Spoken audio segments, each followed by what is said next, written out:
Hello, everyone. Welcome to the first edition of the For Women in Science Festival, organized by the Fondation L'Oréal and UNESCO, and broadcast today on 5 continents. My name is Annabelle Mandeng. I am your Master of Ceremony.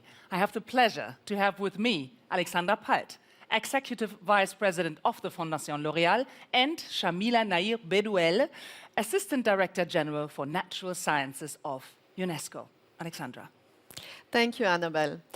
It is a great joy to welcome all of you to our For Women in Science Festival.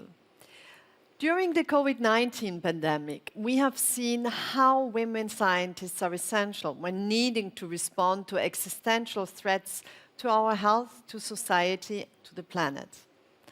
And still, women scientists meet tremendous obstacles in their careers and their research. Even if progress can be noticed, only 33% of researchers worldwide are women, according to the latest UNESCO report. This evolution is still too slow. Important barriers persist, and the glass ceiling remains a reality in research. Women's access to the highest level of responsibility and recognition is still rare.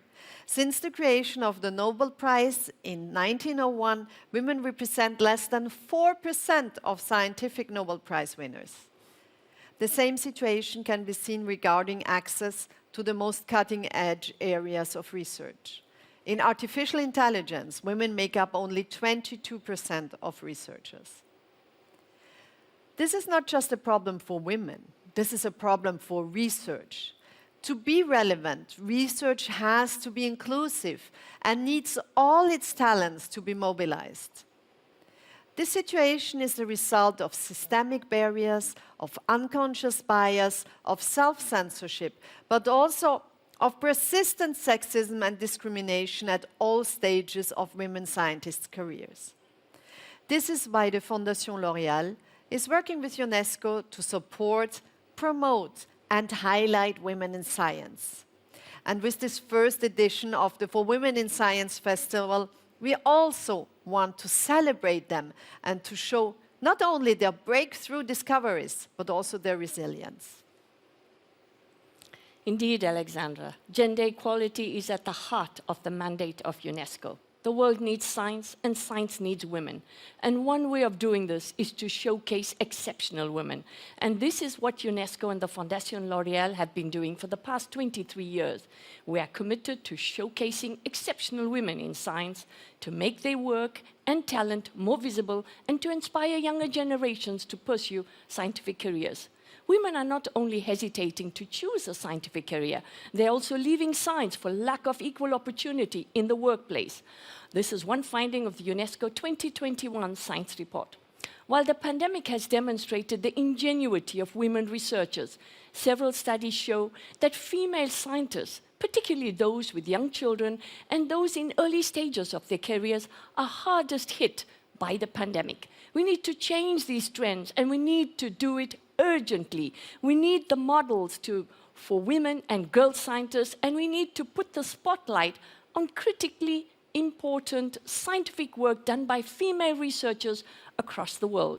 122 laureates, more than 3,800 female doctoral students, postdoctoral students have been supported and honored in 110 countries through the L'Oréal UNESCO for Women in Science program. UNESCO looks forward to carry out our joint work with the Fondation L'Oréal to further promote gender equality in science for current and future generations. Thank you, Jamila, and thank you, Alexandra. And now, let me tell you what we have in store for you. The agenda for this festival is organized around regions to give voice to the international diversity of women scientists and to welcome you from all over the world. Across the event, you can meet 40+ extraordinary women STEM researchers, discuss their career journeys, and debate what holds women back and how to overcome biases and systematic inequalities. Indeed, resilience is something that these women scientists have in common. They have needed passion, but also courage, patience, and perseverance to stay the course to succeed. After today, you will be able to watch the replay of the festival content and more on this platform, don't hesitate to spread the word and share all these inspirational stories with your friends and families. And get everyone to vote for your favorite talks. Now, let's start right away with 2 inspiring examples of the extraordinary contribution of women to science.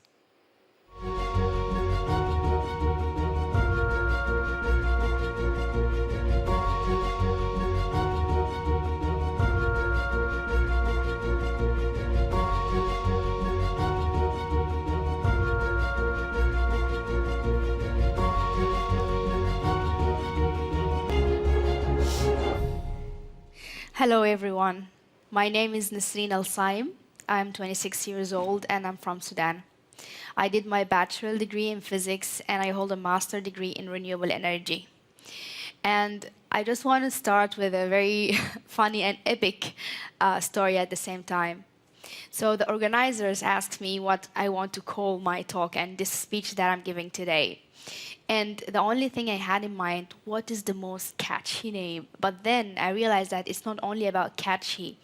I also needed a name that actually reflect all of the suffering and all of the challenges and all of the winnings and all of the actually bright moments in the life journey of not only me, but anyone can be in my place.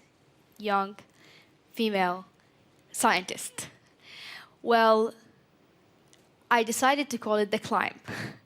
And when everyone asks me why The Climb, I say because it's a song by Miley Cyrus that I like personally.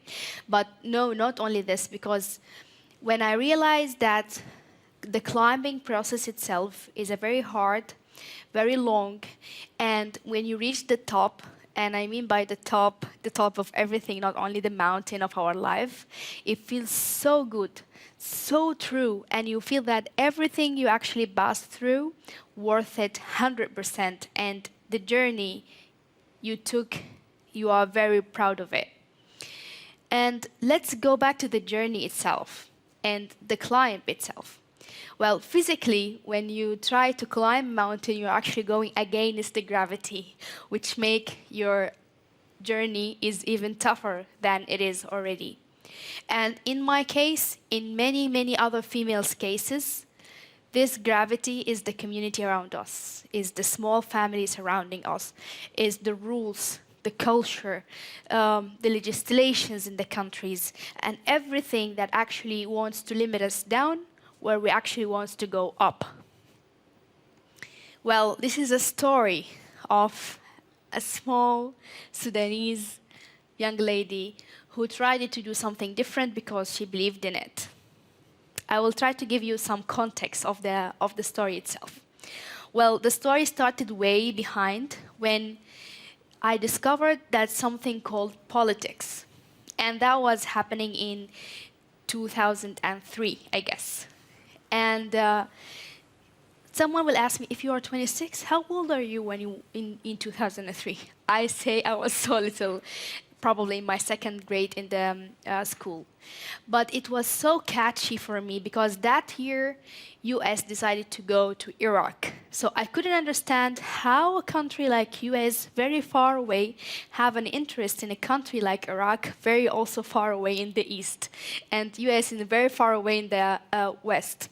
And then I started to hear things like United Nations, Kofi Annan, nuclear weapons, Security Council, all of these big terminologies couldn't make any sense at that time.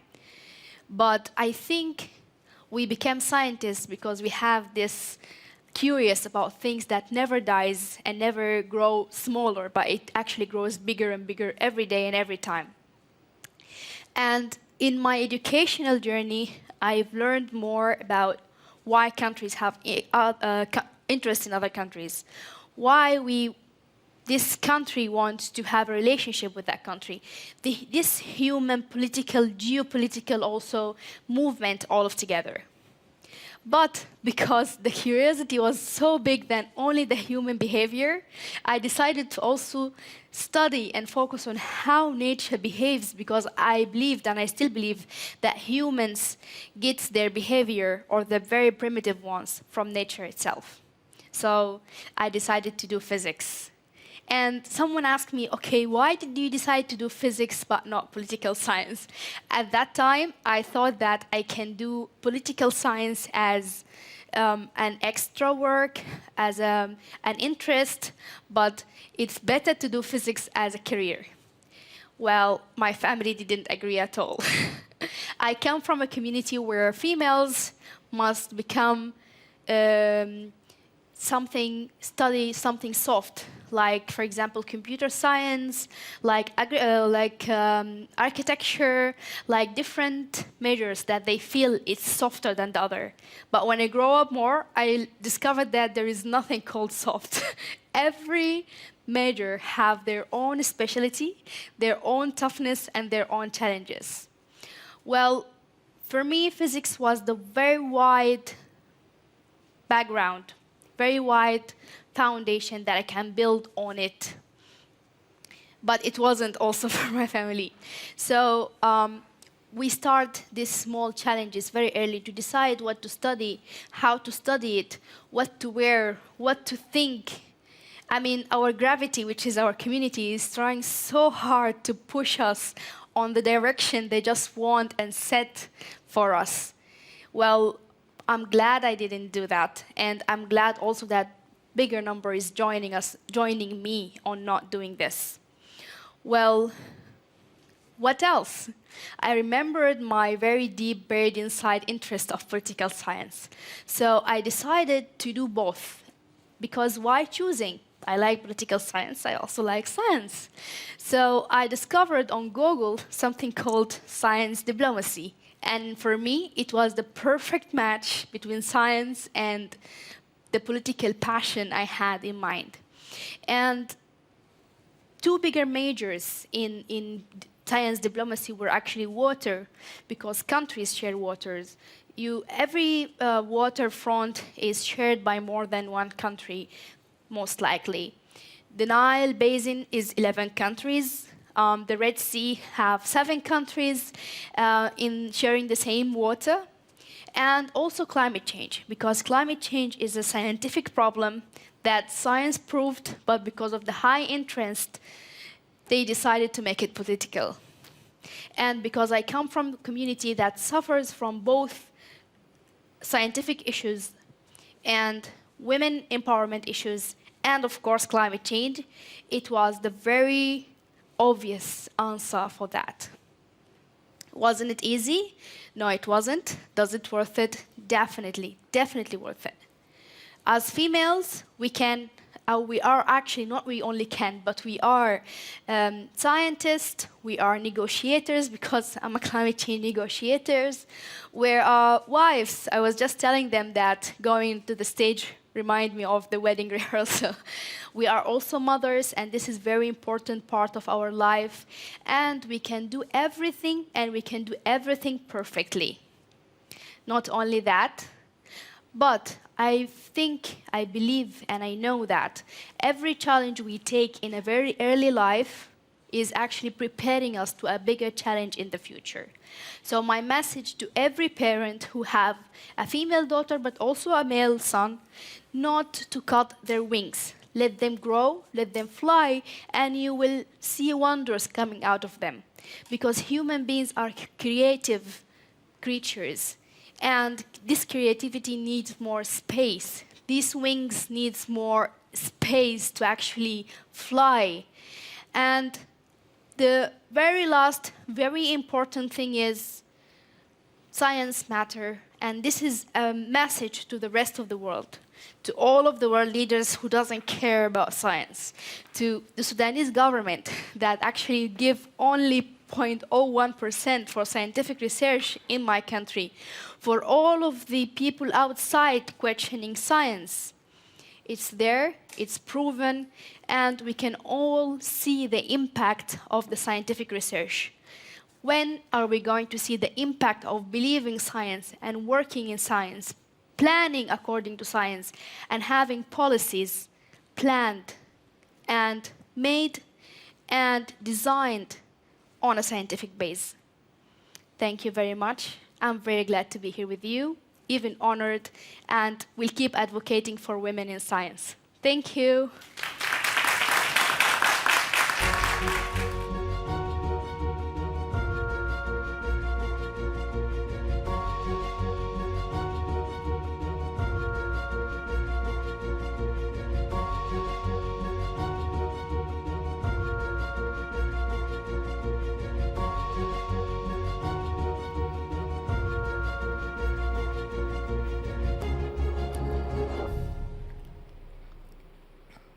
My name is Ndoni Mkunu, and I am an African scientist and a climate change researcher. And I can tell you, it is not easy at all to find climate change information that is relevant to the implementation of projects on the ground for Africans. Yet, it is this information, evidence to what works and what doesn't, that can help us and direct us to the solutions that can and should be scaled up for climate action. I ask myself, is it because that information on the locally led African climate action projects just hasn't yet been documented? Or it could be that the vast majority of climate research comes from the global north, from a group of people with very similar backgrounds. For example, the white male scientist. And in this group of people, the skewed nature of climate change is also skewing the body of knowledge around climate research. That climate change and climate research is biased. A study recently published by the BBC News backs me up. The study looks at 100 of the most highly cited climate research papers over the past 5 years. Fewer than 1% of the authors are based in Africa, and only 12 of the papers had a female lead researcher. And I can't help but ask myself how many of them were female African researchers. So the question is, where are the African researchers? Where is the African climate change work?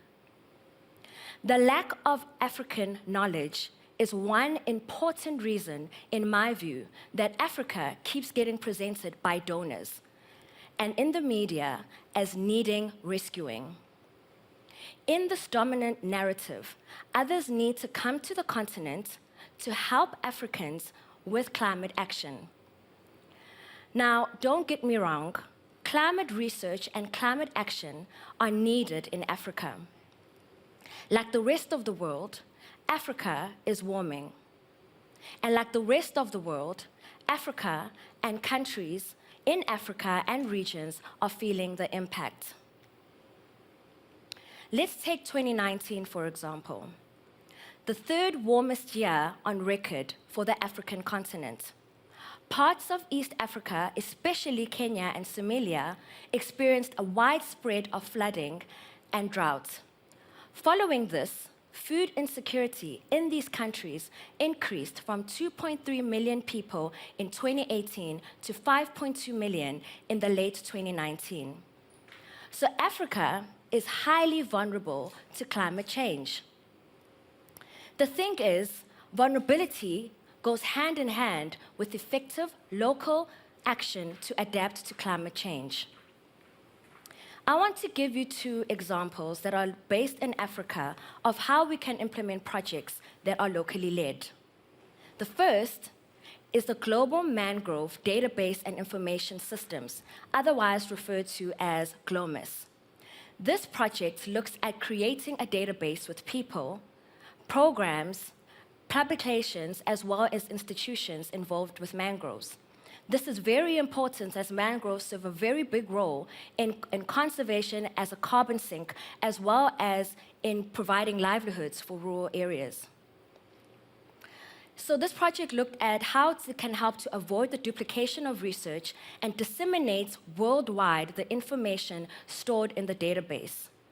This is important because there's a need for integrating and providing access of knowledge and information to local communities, as well as providing knowledge about conserving the mangrove and management of it. The second project that I'd like to look at is called the Delivering Food on Limited Land, otherwise abbreviated as the DEVIL project. This serves as part of my PhD and seeks to map out how to feed a growing population now and in the future on limited land resources. For this, it uses high-level resolution imagery. We also use modeling in order for us to see the spatial distribution of what farmers are doing on the ground. This data sets and this information highlighted the importance of why do we need indigenous knowledge systems and empowering indigenous knowledge systems to solving the issue of food insecurity. Along the databases, we use soils, we use land use, we use crops and livestock, and a range of scenarios. And this really helped us understand and dig deep as to how can we make more food for a limited population on a limited land.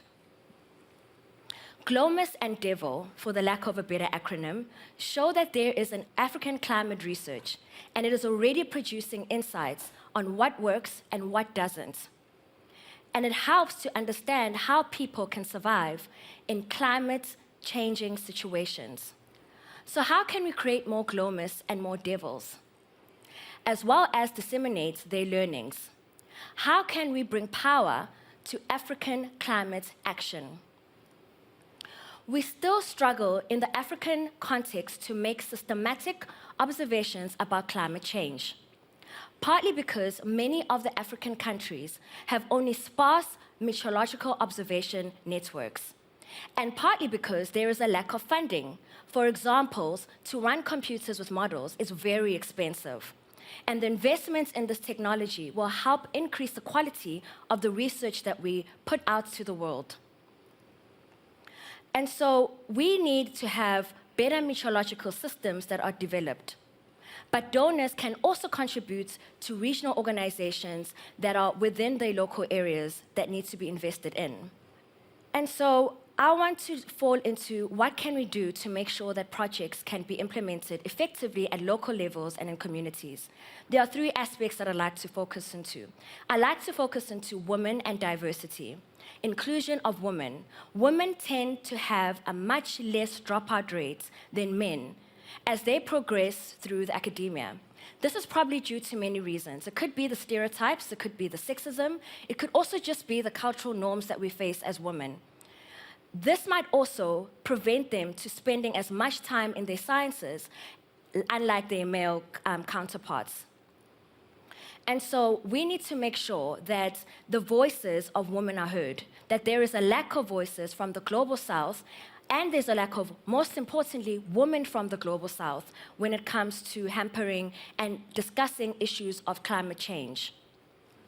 The second issue that I would like to move into is that when we look into the hierarchy of information, and this is called the decolonization of information.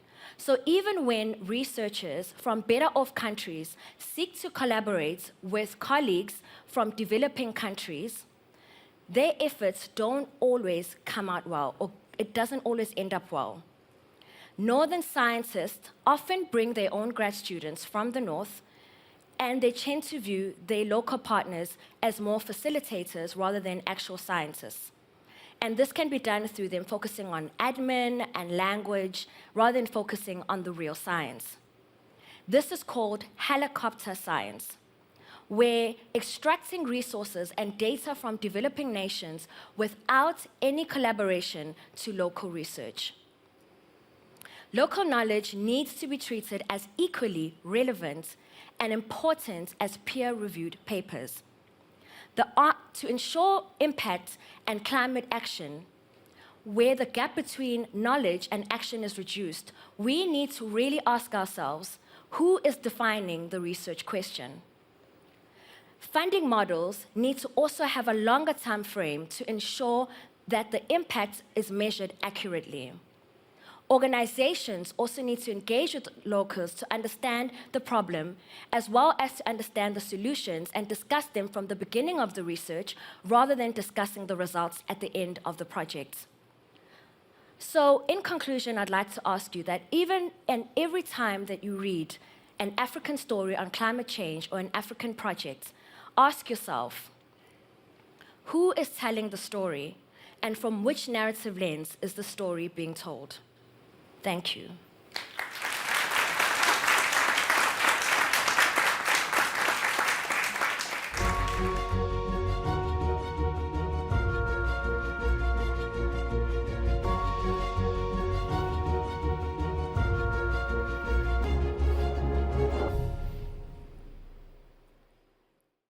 My name is Dr. Peggy Boateng. I'm the Director for Science Policy and Capacity Building in the Natural Sciences of UNESCO. I have the pleasure to invite Dr. Maha Dahawi. She holds a doctorate degree in neuroscience from the University of Sorbonne and University of Khartoum. And she's also one of our 2020 Young Talent for Women in Science, Sub-Saharan Africa. Dr. Dahawi, could you please tell us more about your scientific career and your current research? Thank you very much for having me here today. It's a pleasure for me. I started my journey as a doctor. I graduated from the Faculty of Medicine, University of Khartoum, and then I did my master's in that same university in human physiology, and then I proceeded to do my PhD in genetics of epilepsy in Sudan, because we want to study more about the effect of consanguinity marriages on the epilepsy in our country. At the same time, I am developing with our lab a new method to functionally validate the genes, the epileptic genes in the worm C. elegans. So I'm working in parallel as a collaboration between the two countries to convey the studies and to translate it and to convey it to my country in Sudan. Thank you very much. What influenced your interest in taking up this male-dominated STEM field? So being in science is not an easy choice, but I decided to get enrolled in science since I was very young, because I was diagnosed with a very rare disease, an autoimmune disease that has a major effect on my health. And to be able to deal with the pain of this disease, I started searching how the brain reacts to the pain responses and how our ideas and our thoughts can influence the effect of the pain in our bodies. And this is how I get involved into the neuroscience, the cognitive sciences, and the mind-body connection in influencing this response. Who inspired you? I wouldn't say that somebody inspired me. I would say that the impact of the science on our lives is what inspired me the most in this field.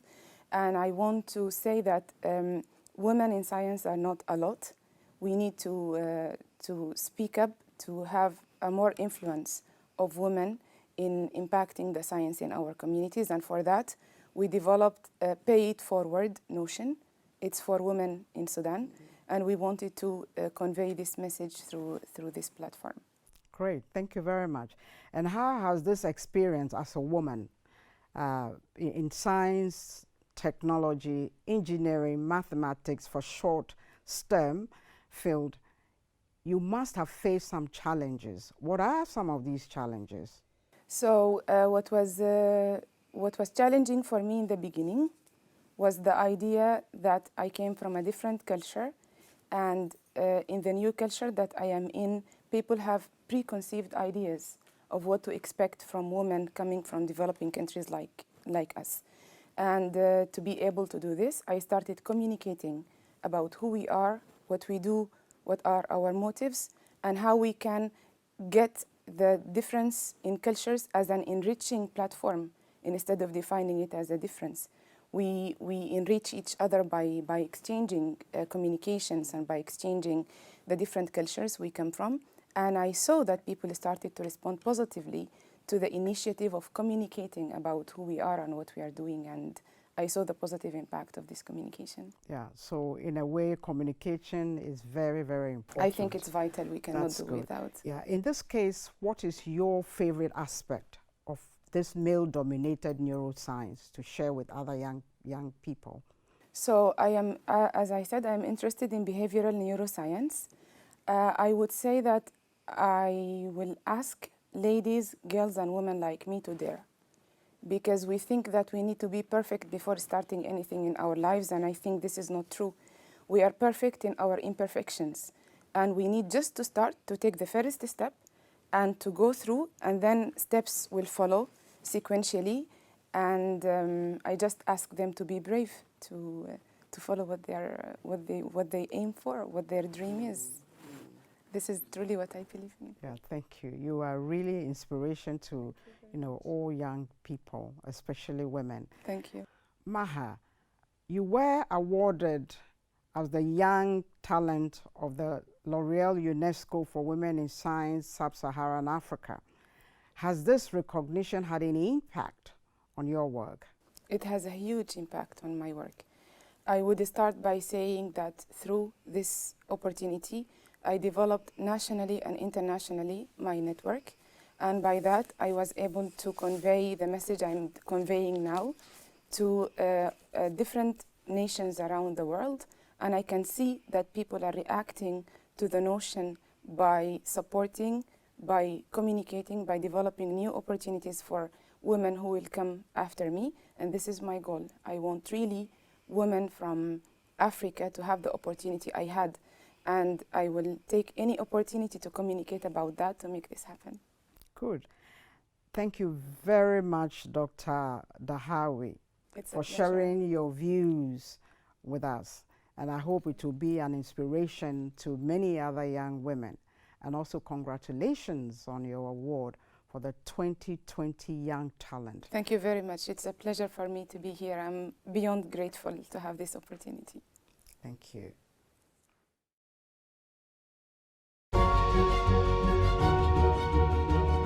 I do believe that women are resilient by nature.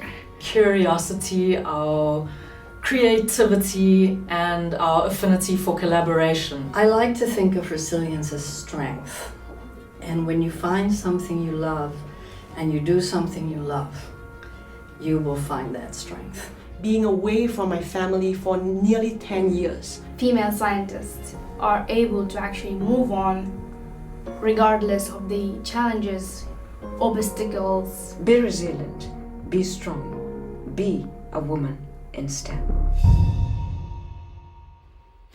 How are women scientists contributing to systems to advance climate resilience? And why is a gender perspective necessary for communities to develop their climate resilience? Important questions that will be answered during our next session dedicated to gender and climate.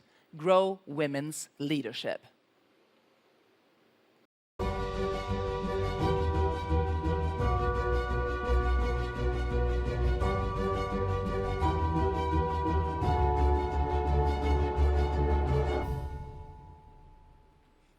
Hello, my name is Adam Badawi, and I'm the Deputy Global Editorial Director for GQ, and it's my privilege to be your moderator for this session. Today's panel is titled Gender and Climate, Grow Women's Leadership. People increasingly recognize that climate change is a great existential threat both to humans and to our planet.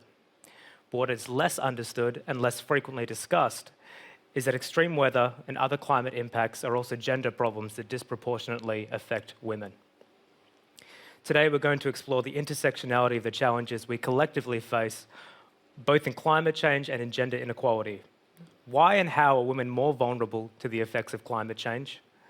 And how can we counter environmental injustice and enable even more women to become leaders for climate action in their communities, countries, and regions? We have the immense privilege today of being joined by a diverse set of female leaders whose ambitious and thoughtful and innovative work has intersected with this space of gender and climate.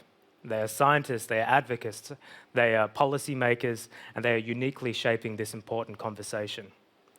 Though their fields of practice differ widely, we're going to discover the threads that connect these leaders.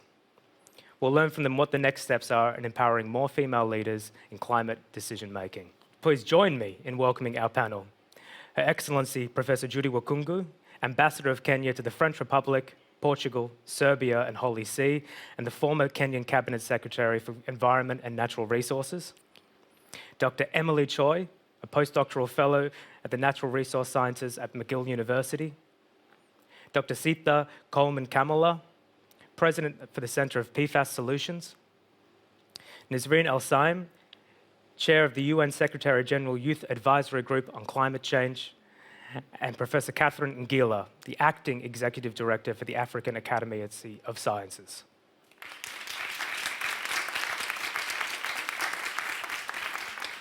Let's begin zooming in on the major challenges that climate change is creating for the women that you've all been working with.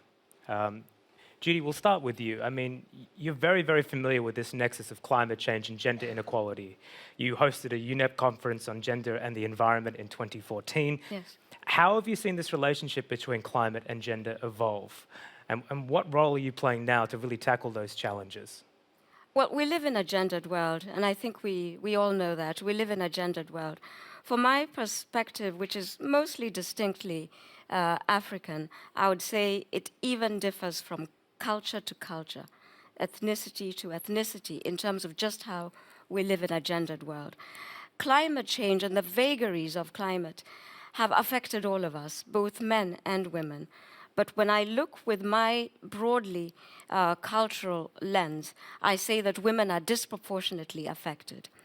For most of Afro-Africans, when we look at the food that we eat, 70% to 80% of the food that we eat is produced by women. Our agriculture is rain-fed. We are now going through cycles where we're going through cycles of flooding, through cycles of extensive drought. And women are the mothers. Women are the people that are supposed to feed their families. Women are in charge of food security.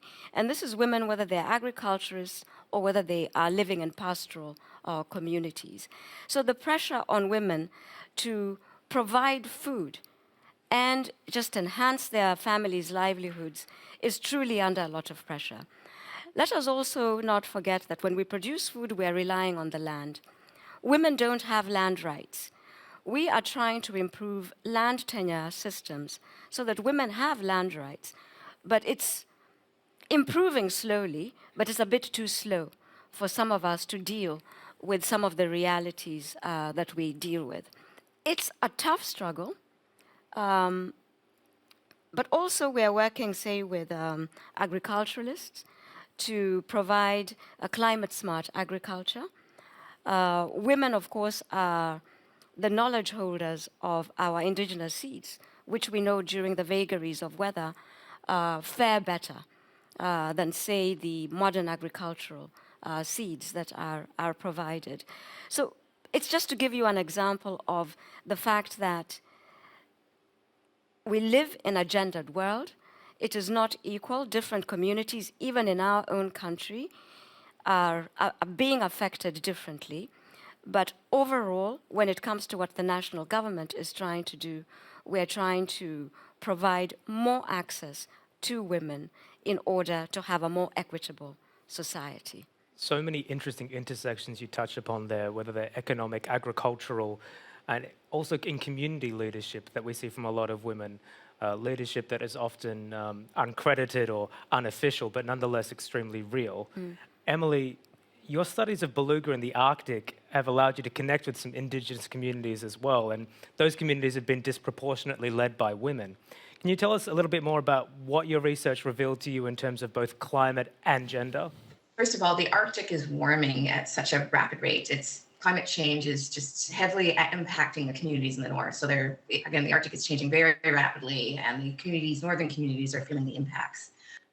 And what I've found from working with these communities, they're very concerned with the welfare of their whales. They're an important traditional food. And there's really an issue with food security with the impacts of climate change on these whales. So for example, beluga meat is extremely nutritious. It's very high in vitamin A, vitamin C, vitamin D, as well as omega-3 fatty acids. And there are many studies that have shown that traditional foods, such as beluga maktak, are much more nutritious than store-bought foods, which are often expired by the time they reach the north and extremely expensive. So climate change is impacting some of these traditional harvests, which are very important to the communities in the north. Again, for example, while I was working as a scientist with these communities, they had been telling the scientists for years that the whales are getting smaller. And then within a few years, one of the scientists from Fisheries and Oceans that showed that the beluga whales were declining in growth rates over a 20-year period. So again, the effects of climate change are heavily impacting. But I found that working as part of these programs, there's strong involvement of, again, as we mentioned, female leaders. All of the youth, so I've worked with Indigenous youth. All the assistants that I've had have been women. I've worked a lot with elders who have, again, shared their knowledge with me on the impacts of climate change in the North. And so they've been very heavily involved with these research programs. And, you know, as long as there's opportunities, I think that women have been taking a leadership role in the monitoring programs to look at climate change on these traditional harvests and predators. Sitha, I know you have a very deep passion for female leadership, and I'd love for you to share a little bit more about why female leadership is just so urgent in these decision-making processes around climate, and just how absent they've been at their highest levels. Wow. I'd like to answer that, I think, at two levels. One is, you know, leaders, women leaders, and then women leadership. To me, leadership is not just a domain for leaders, right? When I go, you know, wherever we've been, my husband and I have been working with, specifically in waste and waste management and plastics waste in India. Almost all of that, virtually all of that at the ground level, you know, day to day, street level is done by women. Yeah. Women who, you know, they're basically called rag pickers. I mean, in the informal sector, you call it what? They just work day and night to sweep and clean, and it gets turned over, and, you know, people pick the most valuable stuff, and they're picking again, they're sweeping the streets. And, you know, organizing that work is also done by women NGOs. And we worked with one in Bangalore called Sahas. You know, Wilma Rodriguez, I think she was a tremendous leader. I'd like to call out, you can go look at our website, Sahas. But she realized that in order to make it work for the housewives, because those are the ones who are actually bringing out the trash, you know, putting it out on the street, and the maids who are bringing it out, she really has to go and teach them how to separate out, you know, the potato peels from the plastic waste. Ground up, she's done a tremendous job, bringing back also some of the older, you know, technologies or the tricks that we knew, that is that, you know, if you just sprinkle some cow urine on just compostables, they degrade faster and they become very rich. So she did what I call was a totally integrated bottom-up approach to waste management, keeping the streets clean. And her challenge is further down in the value chain, as I call the value chain of the recyclables, are all men, right? And they actually get the cream of the money. Yeah. So there's actually no, if you look at the economics of the recycling or waste management, you know, most of it doesn't reach the people who are actually doing that work. And the whole recyclables markets go up and down, and they're really the victims of this, right? And then there's a whole change in technology and street sweeping coming up. So I think women's leadership in that particular regard was tremendously important, because women are the ones dealing with the day-to-day of keeping the house clean, keeping their neighborhoods clean, keeping it clean from, you know, vermin and rats and whatnot. And the organizers are women, and the people who are doing the work are women. And this is true also in some of the other developed countries. So that is at the waste level, and then at the climate level, of course, you know, I mean, all the ones who are rattling the cages are all women. And I think Pew Research showed that women in general, I think it was some percentage, feel climate change as a more urgent crisis than a majority of the men that were polled. Yes. Well, Nazreen, you're 26 years old, and I think you're a prime example of a future leader, although it's very easy to argue that you're currently a leader in your day-to-day life right now. But you talked about how you're existing as an intermediary between these two very different worlds, and how have you found that process? Yeah, first of all, before I answer your question, I have a question for Judy. What is the average number of cows In Kenya? for the brides? For the brides. Depending on where you are in the community, I would say cows maybe 90, camels maybe 40, goats maybe 200. Yes. So in many communities, females get traded by cows, camels, and other kind of cattle, actually. And the valley where you are, you get more cows and more camels that you will not see any of them because it will go to your father or your brother or the person who's actually responsible for you. And this is not only a policy issue, but it's also a cultural issue. But the different situations we are living in every day just assured us that the policies that the country takes change the culture. For example, she banned single-use plastic in Kenya in 2017. And now I don't think Kenyans remember how they were using single-use plastic. This is a very sad example, but I need to set it. So in Sudan, we had a very progressive country. We had the first women in parliament in the 60s.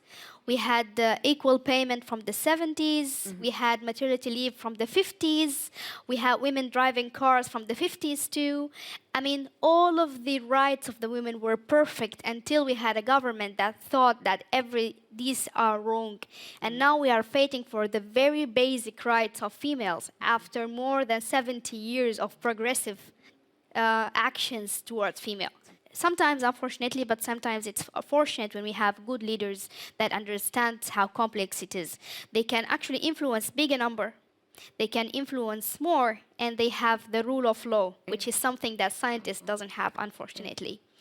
They are there anyway. So we have to educate them. We have to make them aware at least of the priorities and the top priorities of the issues that we are facing in the grassroots, in the bottom level, so they can actually reflect that on their policies on the national level, but also in the international level.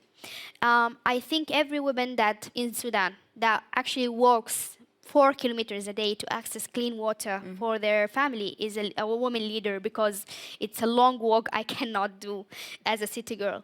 Every woman actually have to make sure that someone will come to her house to help her deliver the baby. For me, is a woman leader, because we have hundreds of babies delivered in Sudan every day, but no one knows what circumstances are these babies going to deliver in.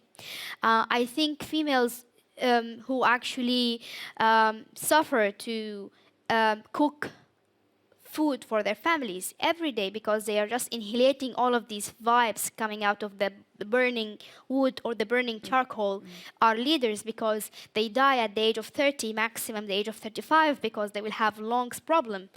And I think all of this unseen leadership, all of this privilege that we all take for granted is really, really back to, are we really solidating with other women who have other circumstances? Are we as scientists really supporting these females? And if we are supporting these women, how much are we helping their problems and their issues? And how much influence we can have on our politicians, our policymakers and decision makers to actually help them in their life? I mean, climate change is a matter of priority, and for me, our communities who suffers the most but contribute less to climate change, females who are by far more impacted than other population, and the young kids who are actually suffering to have a future in the future. And I think all of us here in the room, scientists, policymakers, males, females, need to push more for climate action, because we don't have any other option. It's this or dying, all of us. What you hit on, Nazreen, especially regarding this notion, this fact that the people that are contributing the least to climate change are disproportionately suffering the most, really hits at the injustice that's present here and the need for more leadership around this topic. Catherine, you won the L'Oreal Award earlier this year for your contributions to sustainable water management. I'd really love to know your thoughts about how climate and gender issues have intersected in your work. No, thank you very much, Adam, again, and also thanks, Nazreen. Quite exciting to hear some of the issues that are really real issues that are impacting on societies, particularly more to do with women. In my research area, and also for the award, the L'Oreal Award, I won the award because of water research management, in particular looking at how to monitor water, coming up with technologies that can be able to, identify or establish if water is clean and is also suitable for drinking. This is more so important because when you look at, you can look at societies. We've got access to water. But the question is, how clean is that water for drinking? And also, when I look back, as I was growing up in the rural areas, I remember we used to go to the dams, we go and swim, and after we have swum in the same, water body, we go and fetch the same water to drink. So looking back, and I'm just wondering, how did I survive, all those years? Because really, that was really, it is really terrible to be able to be exposed to that kind of situation. So for me, when I look back in the rural areas, I'm asking myself, I see communities are drinking water. This is borehole water. They have dug underground water. People are just interested in, digging these boreholes just so that they can be able to get water. But my biggest question is, how good is this water for drinking? So these are some of my, issues, and I grapple with these issues as an analytical chemist, as a water research scientist. I'm always so disappointed that we do not have facilities, good infrastructure, to invest in, in societies, in universities, in institutions, so that we can be able to have research, correct research, and we can be able to see what is happening. We can make use of research for evidence-based, so that we can be able to solve problems, societal problems. In my research, when we developed nanotechnology materials, I was saying that the ability to be able to commercialize these materials, you can be able to use these materials as cartridges in societies, in rural areas, so that every single woman in their rural home, they should be able to have the ability to filter water so that they are assured of the clean water. Yes. So this is my dream, to be able to have a system that is bounded in each one of these villages in the rural society, so that they can be able to clean water for their domestic consumption. What I loved about that round of conversation was just how much each of you are pushing towards action, right? And pushing towards, pushing past this paradigm to a much better one, and the urgency behind that. So I know for a fact that no one on this panel is interested in navel-gazing, sitting here and talking without any solutions. So we all have a collective desire for action on climate and gender inequality. Let's talk about solutions. I'm going to ask each of you to give short, sharp answers, really decisive key messages around solutions for this. Let's keep it short, because I do want to keep time, if possible, for a few audience questions. Emily, what is a solution you might encourage to help female leaders in the Indigenous communities you've seen? Well, I think it's so important for not only policymakers, but for scientists such as myself to work with communities in the North. Again, I found that my program was one of the few community-based monitoring programs to study the effects of climate change on predators, and it was so important, in terms of Indigenous traditional knowledge, to listen to the communities. And again, it's so important for women to be leaders within these programs. I worked on traditional foods. Women prepare the foods, and they are enthusiastic and eager to be engaged, from the youth to the elders. And so it's so important for scientists to work with communities, but also to engage women within these communities as leaders. Judy, can we, or rather, how can we insist that national governments adopt more inclusive climate policies? Well, I think I have proven my case by enacting laws, which was very hard. I think I missed out one law, which was also the Water Act, which I enacted in 2016. 2016, I also enacted the Climate Change Act.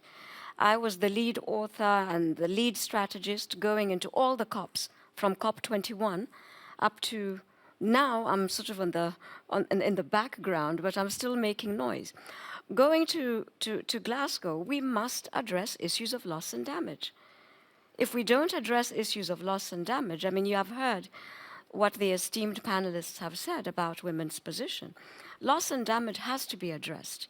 The issue of climate financing has to be addressed. Even now, governments are dithering, in terms of the big emitters, are dithering as to when are they going to make their contribution when it comes to the $100 billion that was promised here in Paris in 2015. So some of us are calculating, even though we're not mathematicians, we're saying that in 2021 it's $600 billion. That's what we want to address. Catherine, what point of focus do you think should be a priority right now to address gender inequality and climate change? I thank you again, Adam, and also thank you to Judy for those very insightful ideas. For me, I feel that when you look at the 3 areas that we need to focus on, which is risk management in climate change or mitigation for climate change, and so adaptation methods and mitigation, women must be involved in decision making. Almost, going towards the rural areas, we have got women groups, and so these women groups need to be trained on various ways of tackling climate change, whether it is in agriculture, whether it is in water, whether it is in energy, and so forth and so on, so that they can be able to have optimized and also better ways in which they can deal with some of these issues of water, food, health, and also energy. Capacity building, like I said, is very, very important. And also, they must be involved in climate financing. They must be able to be allocated funding to tackle some of the issues that are really affecting them, on the ground. Thank you, Catherine. Nazreen, I know you are extremely passionate about taking action and not just talking about taking action. What do you think about the current urgency level of major political leaders when it comes to the climate? Well, they need to be changed. and because unfortunately the issue that we are having right now with the political leaders are not that they don't understand. They understand very well. Yet they don't have the will nor the power to actually get out of this, let me say, the evil triangle of influence, interest, and financial flow. And if you are not able as a leader to actually set the priorities of the people that you are actually leading, then you are not a leader, simply. We vote for leaders, right? And it's our turn right now, as a citizen, not only as world leaders, to say that, well, it's so simple. I'm not giving my voice, my vote to anyone who doesn't really care about me or my future generation or my kids. I'm not giving my voice to anyone who doesn't care if we are roasted or drowned under the water or anything happened to us just to stay in power. I'm not giving my voice to someone that doesn't care about the future of the Earth in the first place, and instead of they are investing more in going to Moon or Mars or whatever.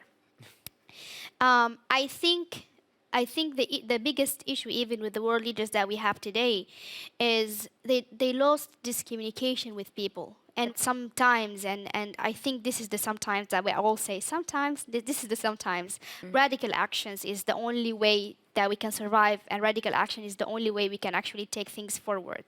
Having said that, there are some good practices happening. We need to highlight these good practices. Right.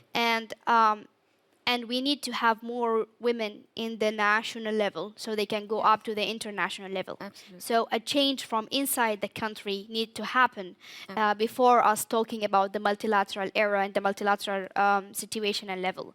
So there's a lot of work to do, not only to change the world leaders, but also to make a case that world leaders are leading us. So if you don't want to lead us to our interests, then you are not leading us. You're just surviving yourself in your chair.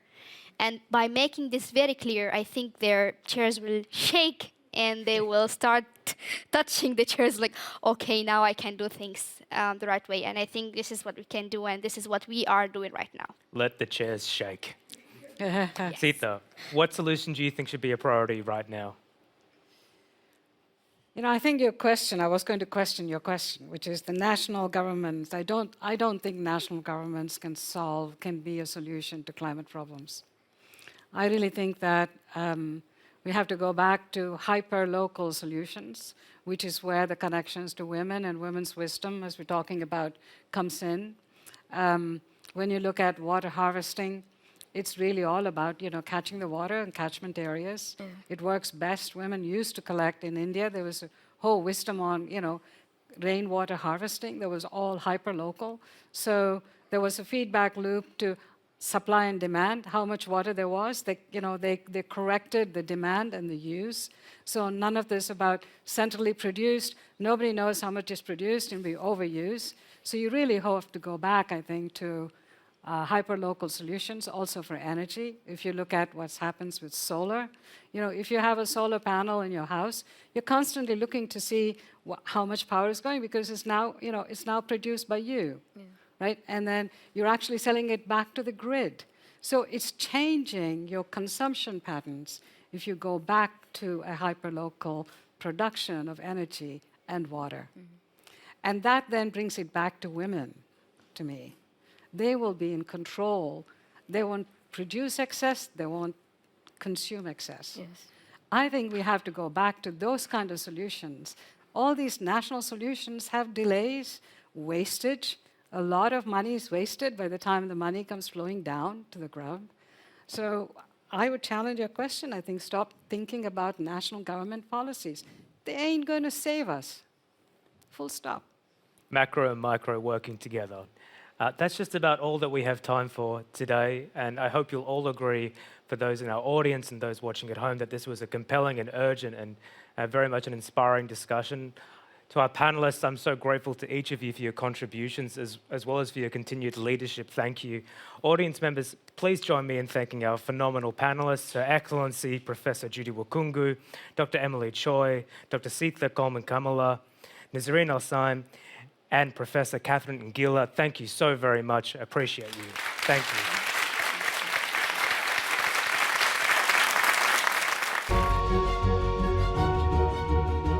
Just persevere and keep on going in your direction that you like. Find something that you like and stick to it and be the best at it. Faire un métier qu'on aime. Et ce que je voulais, c'est des challenges, oser, agir, dépasser les barrières. Resilience is certainly something that women in science need. I think science is a very challenging culture. Significa hacer de la ciencia una forma de vida. Standing up for those who are voiceless, who are trampled on, who are dispossessed. Really never give up. This was a remarkable discussion of resilience.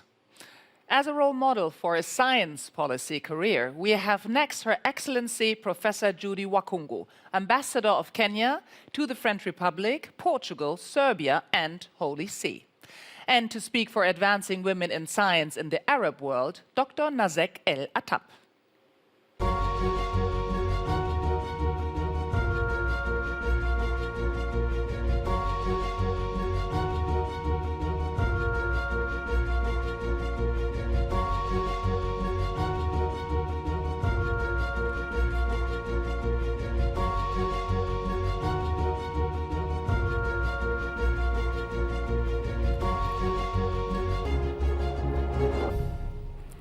My name is Professor Judy Wakhungu. I am Kenya's ambassador to France, Portugal, the Vatican, Serbia, and Monaco. Before this assignment, I was Kenya's Minister of Environment and Natural Resources. By training, I am a geologist. My journey as a scientist started without my knowledge, and it was very early. For as long as I remember, I have been fascinated by the outdoors and the wonders of nature. As a child, I enjoyed playing in the mud, chasing hedgehogs, and splashing about in the rivers and streams. I was trying to catch tadpoles so that I could create experiments on them. Those poor things. As children, we were not exposed to many toys. Therefore, we made our own. I recall knitting a doll. And after I completed the project, I hated it and set it aside. Instead, we went outside and made catapults so that we could shoot birds. But I thank goodness we always missed. You see, not only were the birds beautiful in many bright colors, the birds were also too fast and too clever for us, the children.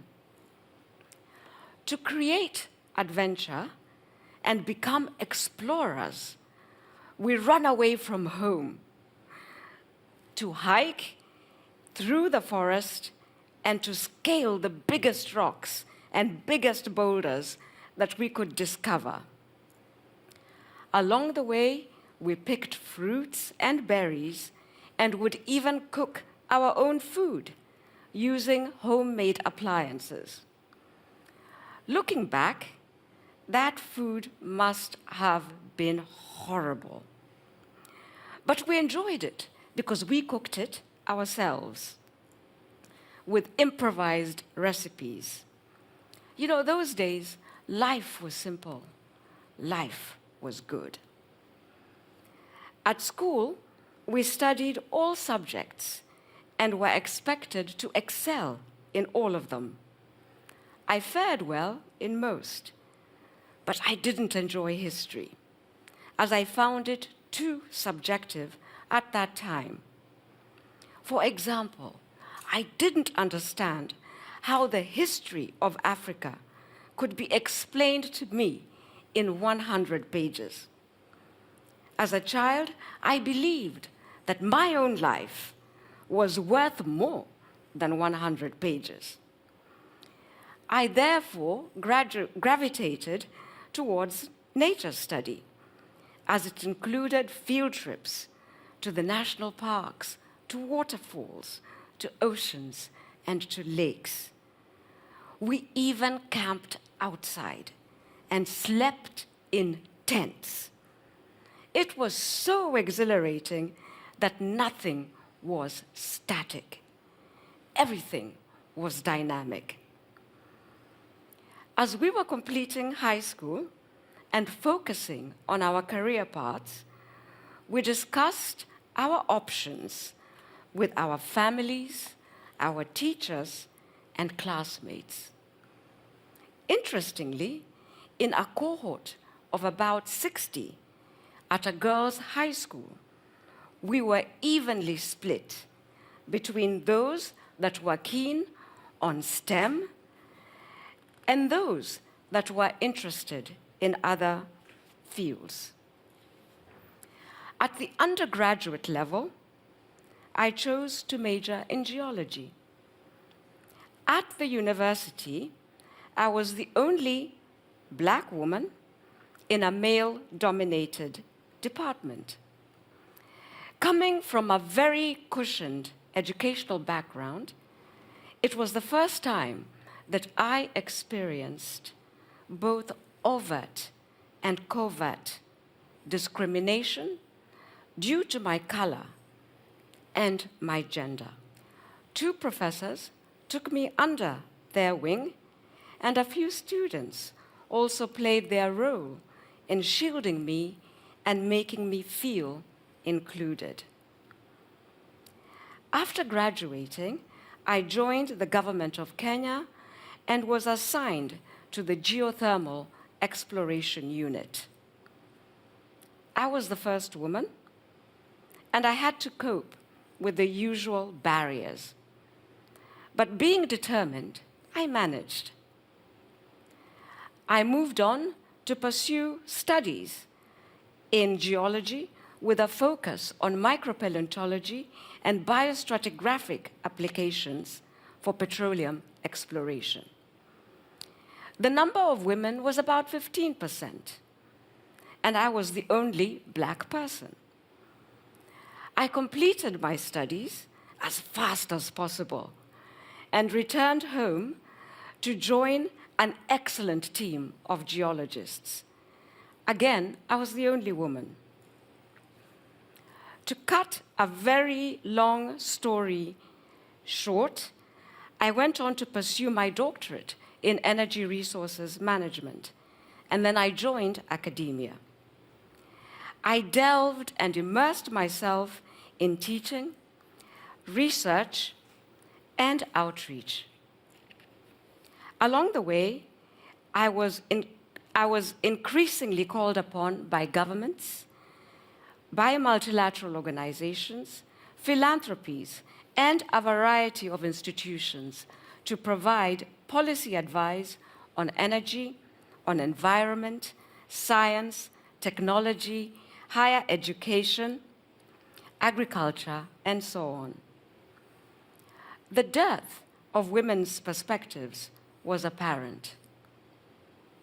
Transformational decisions about our lives today and in future were being decided at the highest levels without a critical mass of our input. My numerous high-level engagements and appointments included the Scientific Advisory Board to the UN Secretary General, Vice President of the United Nations Environment Assembly, co-chair of the International Assessment of Agricultural Sciences and Technology for Development, advisor to the World Bank's Energy Sector Management Assistant Program, and advisor to the Lemelson Foundation. I also served on the board of the World Fish Center, and so on and so on. I also had the opportunity of serving as Kenya's Minister of Environment and Natural Resources between 2013 and 2018. Using my scientific background and knowledge in evidence-based policymaking, I enacted groundbreaking laws, many of which had been stuck in the system for years because they did not have a champion. These seminal pieces of legislation include the Wildlife Act of 2013, amendments to the Environment Act in 2015, and the Forest Act in 2015, the Water Act of 2016, and the Climate Change Act of 2016. We burnt the entire stockpile of Kenya's ivory and rhino horn as one of our strategies to combat illegal wildlife trade. And finally, in 2017, I banned single-use plastics in Kenya.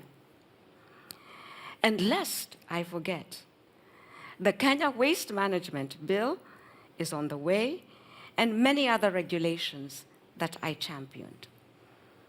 I worked with phenomenal teams that comprised talented women and men.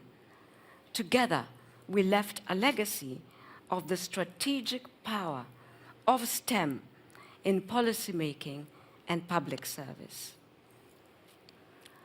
Now, this is what I know for sure about women.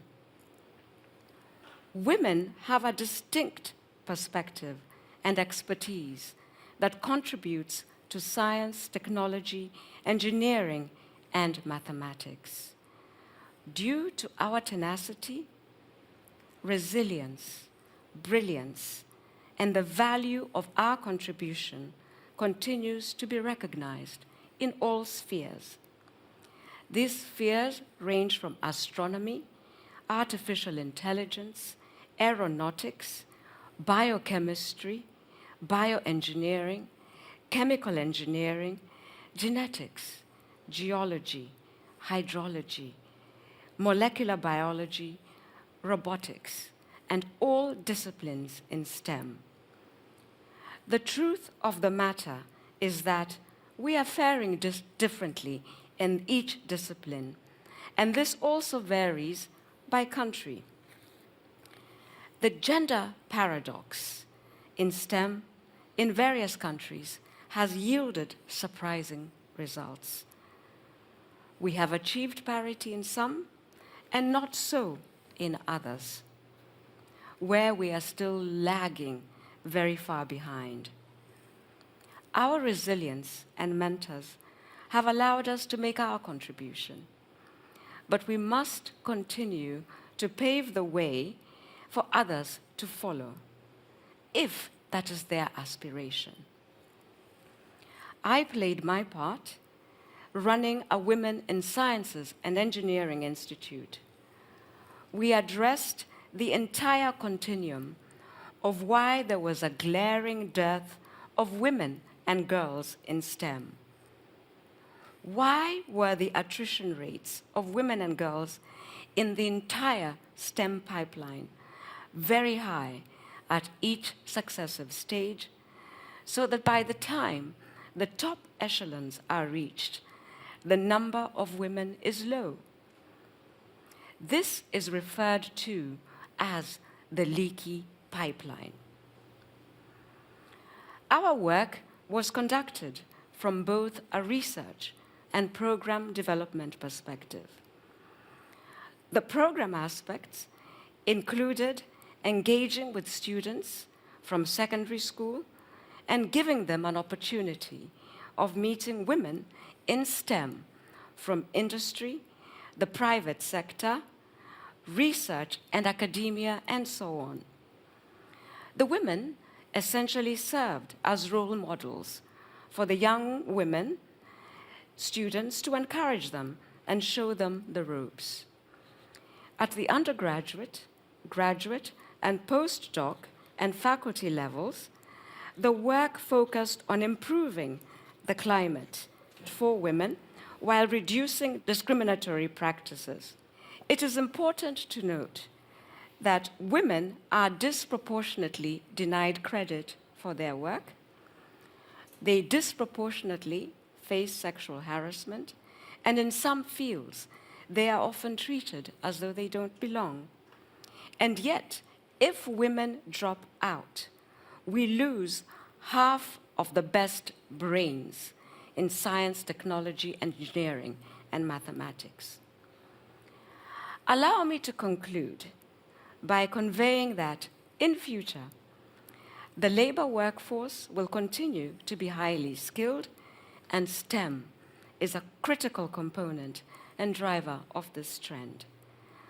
We need to diversify the players in STEM, and a critical mass of women in STEM must continue to be encouraged, especially if they have an interest and a passion for these subjects. It is important that we support each other, we encourage each other to improve the culture of STEM, to make it more inclusive for all of us. I believe that together we can. I thank you.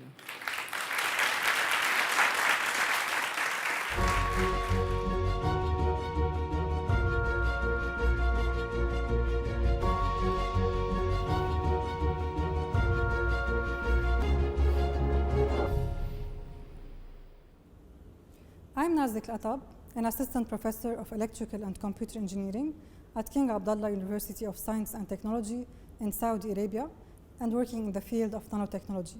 Today, I'm going to talk about 5 misconceptions about becoming a woman scientific leader in the Arab world. You know, I got married around 6 years ago, but I just gave birth to my first daughter, Noura, 2 months ago. And this is a picture of her, by the way. And the first misconception that I want to get rid of right away is that we don't have women who are capable of doing this. Women who can have a family and a scientific career. So here's my chart from the World Bank, which shows the percentage of female STEM graduates. And you can see that Arab girls are actually doing much better than other regions. Most of the Arab girls love science, believe in its power, and are not afraid to study it and major in it. However, as the Arab girls graduate, we lose many of them who don't join the workforce or take on leadership roles. This chart from the UNESCO Institute of Statistics confirms this issue. The green bars show the percentage of female STEM graduates in different countries from the MENA region, and the red bars show the percentage of female participation in the workforce. And this happens not because women are not capable or talented enough, but because either they're not given the opportunity or because they decided to prioritize other things in their life, such as their family.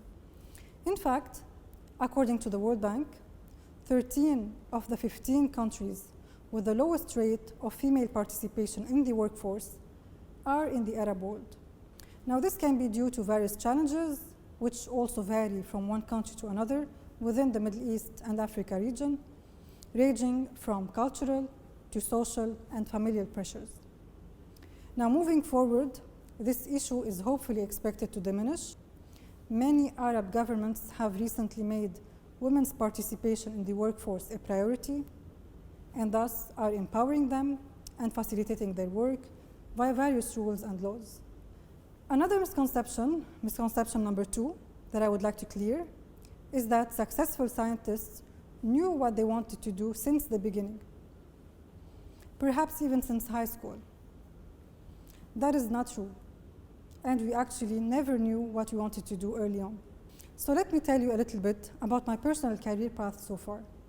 I was raised in Saudi Arabia, where I went to an international school, and my love for scientific subjects began in elementary school, thanks to my mother, who used to encourage me and explain the importance of science and its impact on our lives.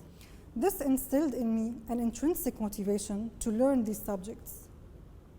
In fact, the key to promoting more women in science is based on inspiring girls not only at school, but also at home. At the elementary school level, I used to compete with male colleagues as they were mostly interested in scientific subjects.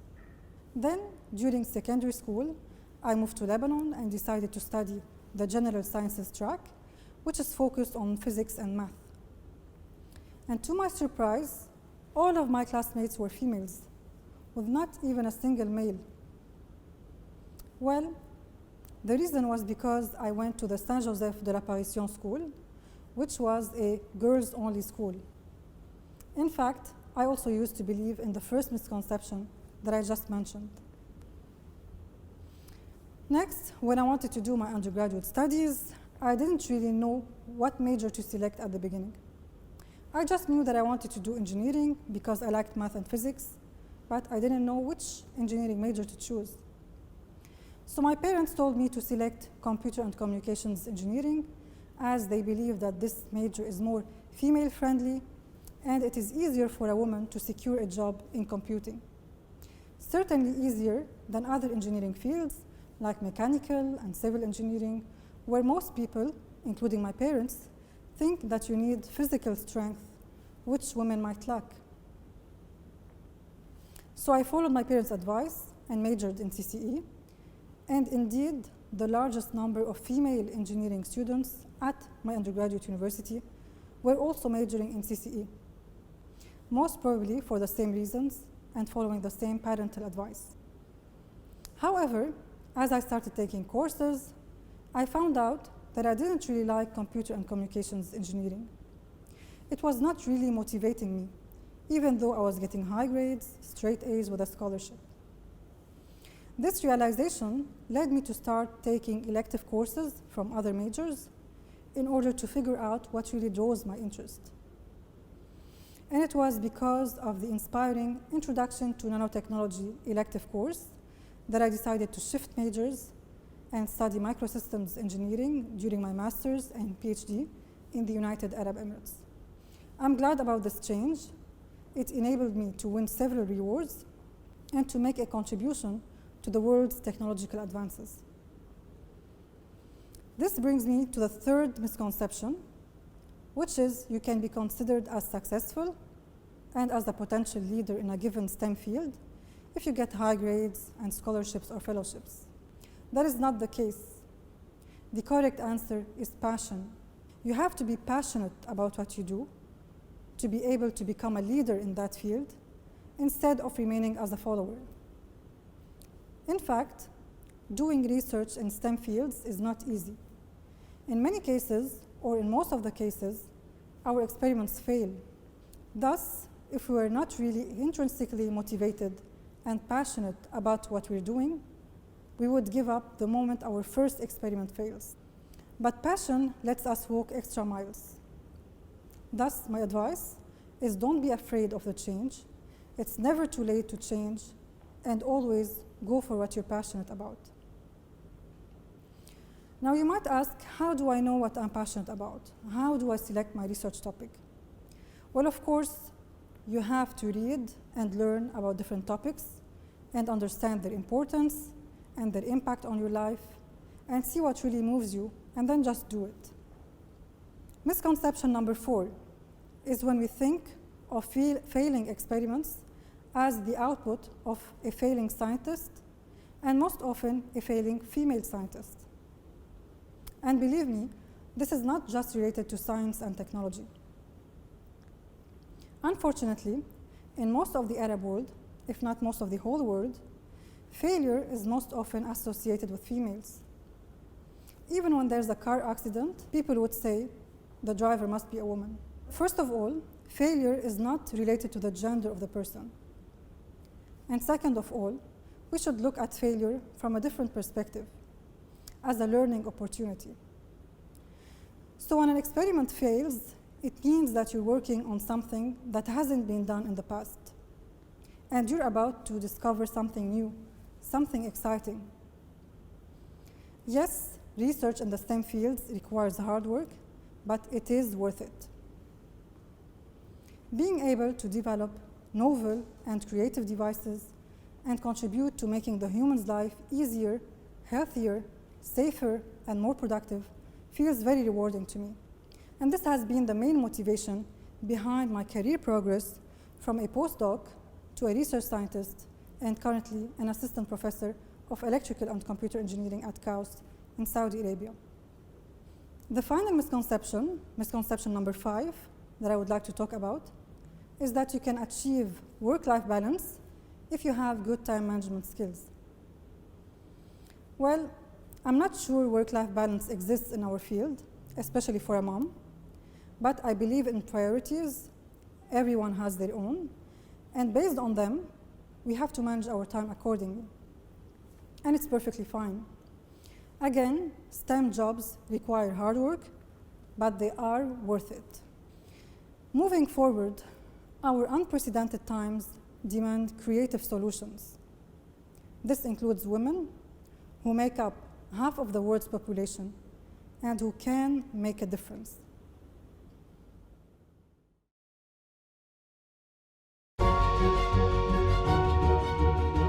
Resilience is strength. Resilience is the ability to adapt, the ability to change in your field for what is relevant and what is needed for you to do as a woman. There is a lot of challenges that we face as scientists, and especially women in science. And I think resilience is the only weapon that we can use to go through this journey and this battle. That resilience I have faced on my life, and I am happy to say that I've overcome it most of the time. Finding the mentors, finding people that will guide you and show you the ropes. Not for 1 minute think that you do not belong to this field of science. We do. Many of the women at this festival pursue STEM careers to bring about meaningful change in society. We will next hear from 2 such committed scientists. Dr. Adriana Marais, who will bring us on her space mission, and Dr. Arij Abuhamad, who will take us into the lab she has founded in Jordan.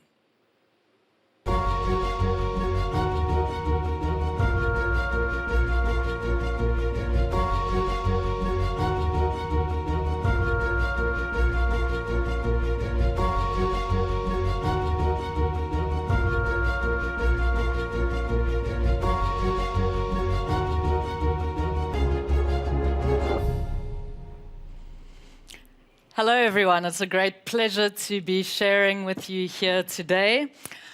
I'm Adriana Marais, and I do have a background in quantum physics. So these equations are going to be important for things I'd like to share with you later. So please pay particular attention to equation 1.7. There's going to be an exam at the... I'm kidding. I do have a background in quantum physics, but today I would like to speak to a bit of a different topic, a passion of mine that I have been involved with since I was a young girl. Now, this is my high school science project from the 1990s in South Africa, where I am from. So no fancy robotics or machine learning or IoT systems. This is a paper mache model of a city on Mars. And as my mom has pointed out, the topics that I will be discussing with you here today have not changed much. So let's proceed. Thinking about the extreme environments on Earth is a really important step towards understanding what is necessary for human communities wherever in the solar system they may be.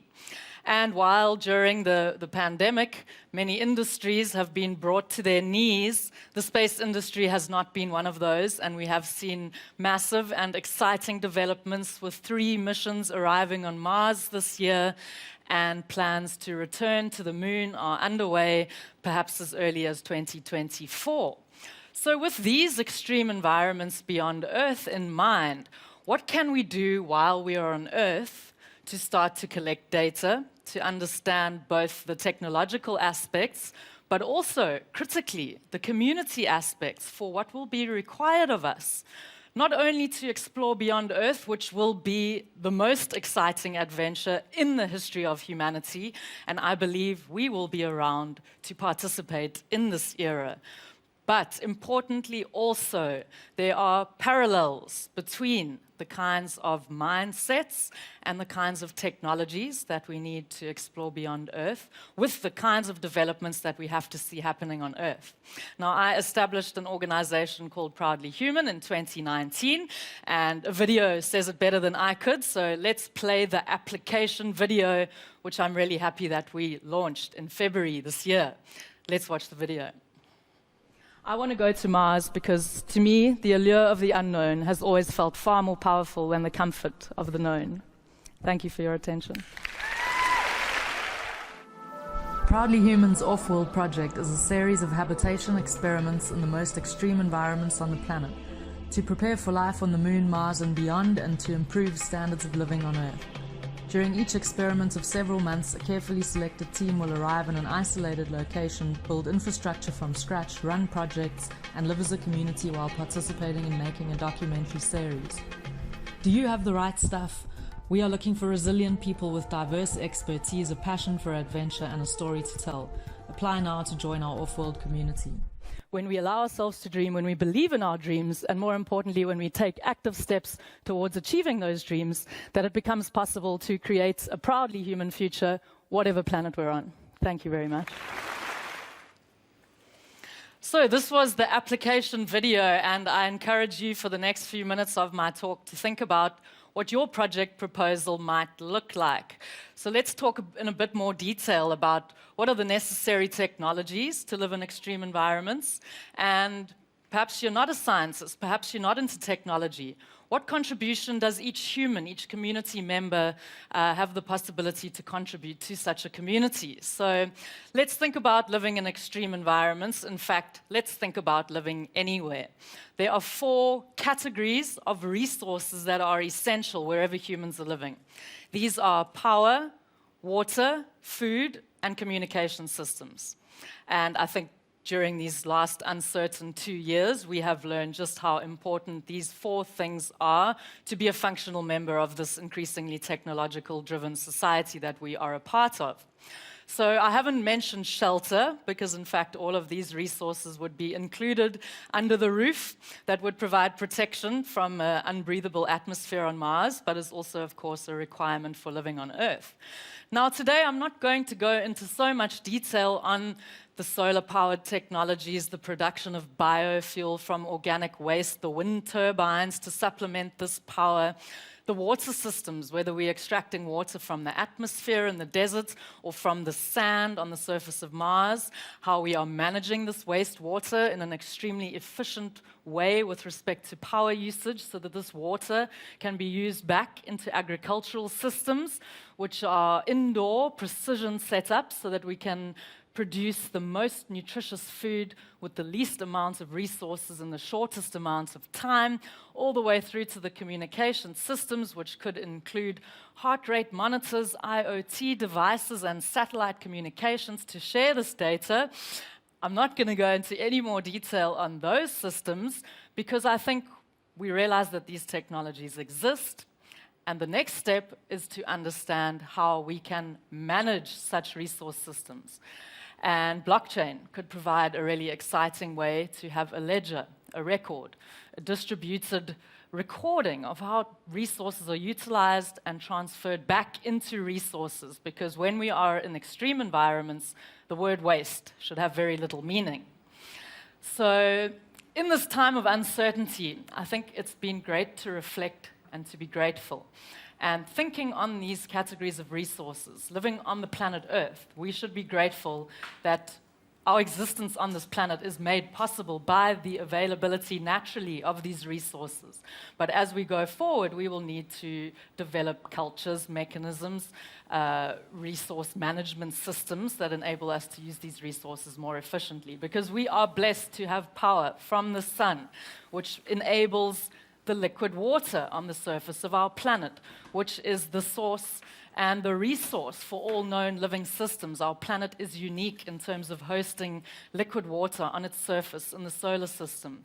We can see life from space, the photosynthetic belts that cross the center of our planet, as well as the algae in the ocean, is visible from space. Our planet is unique in terms of life being visible from the satellite data that we collect from space. And these photosynthetic systems are also the ultimate food source for the whole food chain on planet Earth. We might think as humans that we were first to create communication systems, databases, ways to distribute and store communication and information.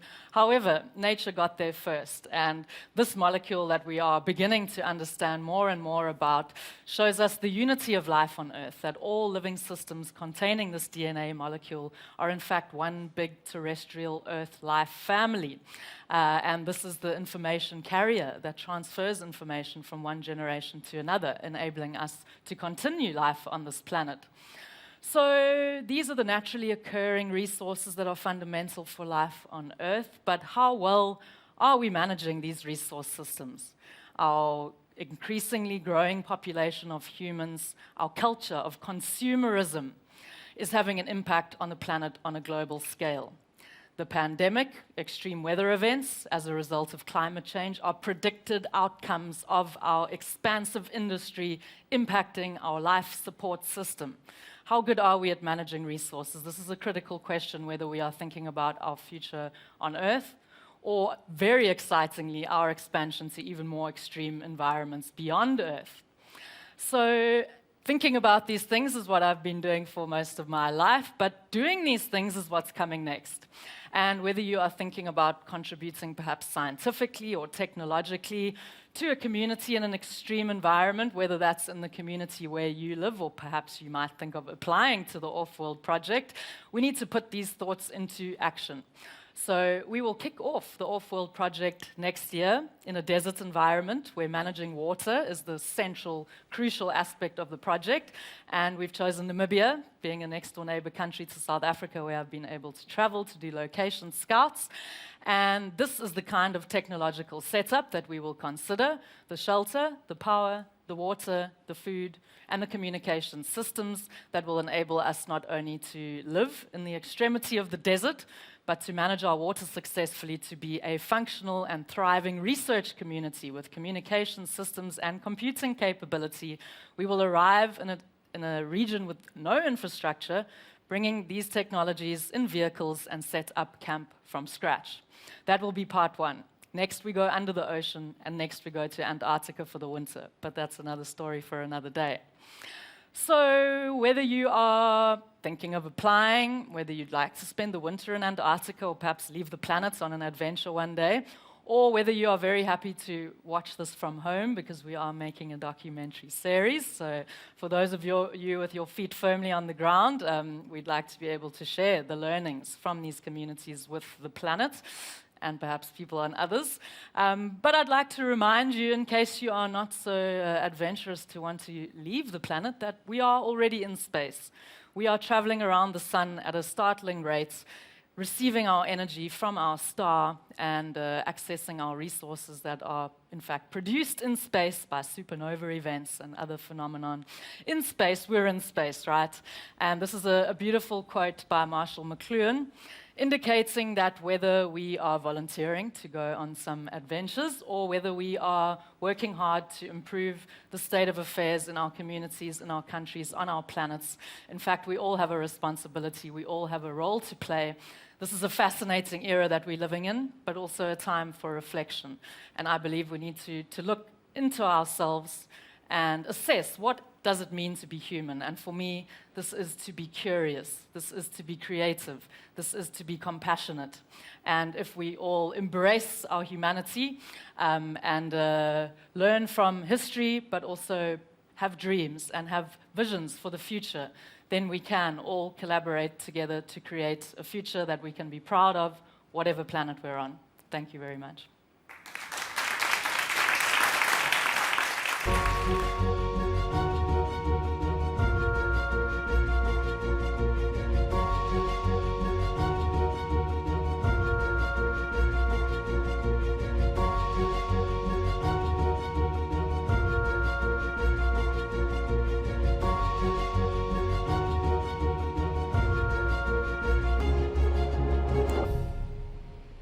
Hello, everyone. I'm Arij Abu Hamad. I'm Associate Professor of Medicinal Chemistry and Drug Discovery at the University of Jordan. I will tell you a story about passion, patience, and perseverance. As a little girl in school, I had a lot of passion for chemistry, physics, and biology because of all the books that my parents used to buy me about different discoveries in these fields. After high school, I wasn't sure what subject at university would satisfy my passion to all of these three topics, until one of my family friends suggested pharmacy.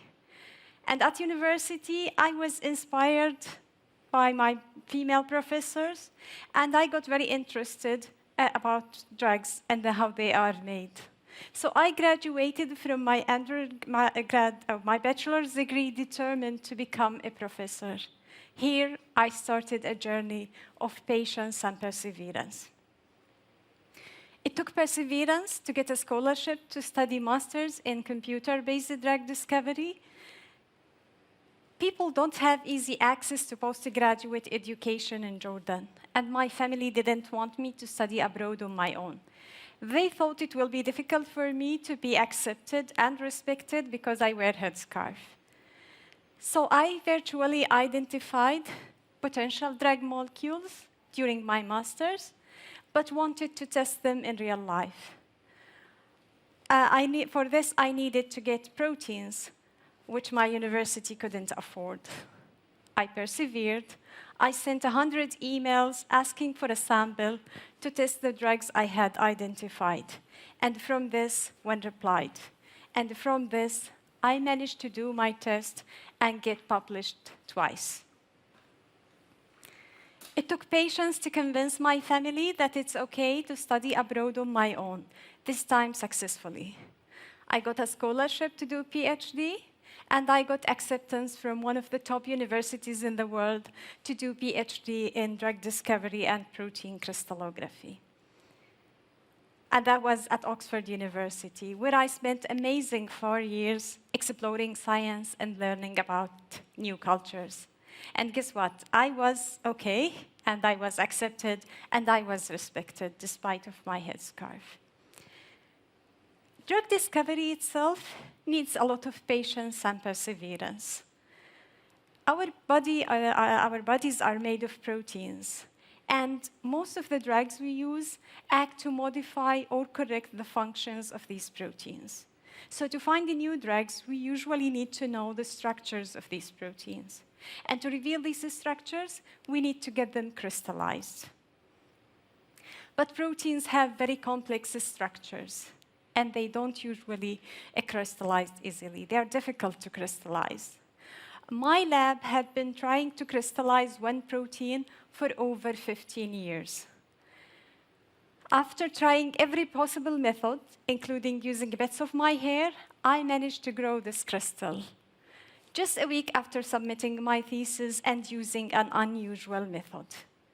So proteins have to form small clusters known as seeds before they can grow into larger crystals that we can handle in the lab.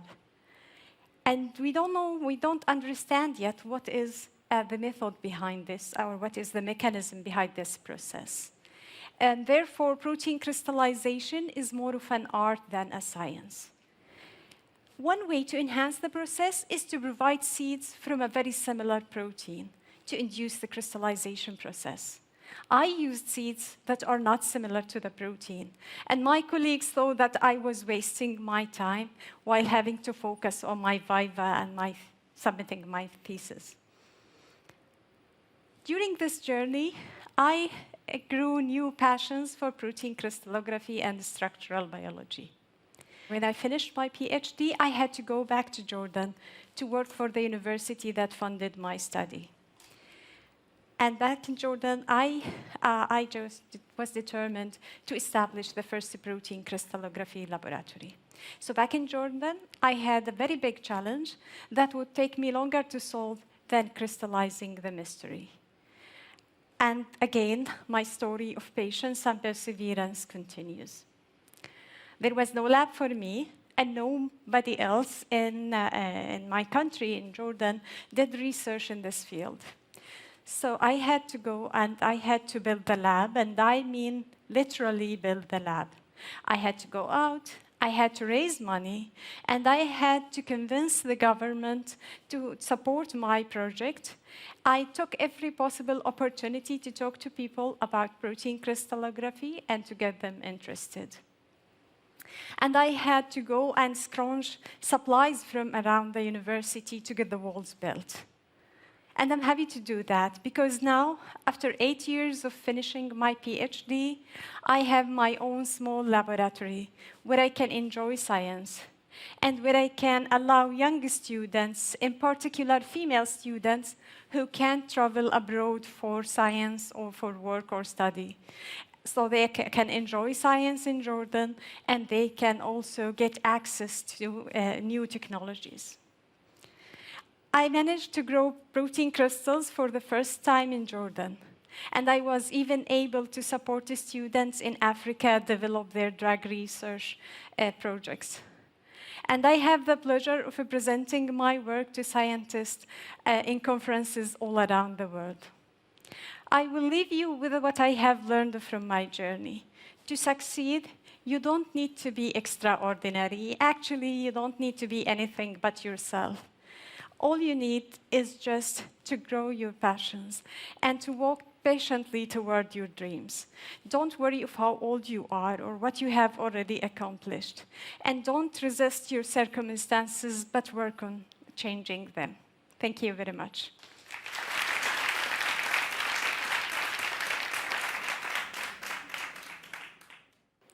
We are now coming to the end of the first edition of the For Women in Science Festival. I hope that, like me, you have been inspired by these fabulous women who are rocking the world of science. Let's hear once more from these women about what resilience means to them as women in science.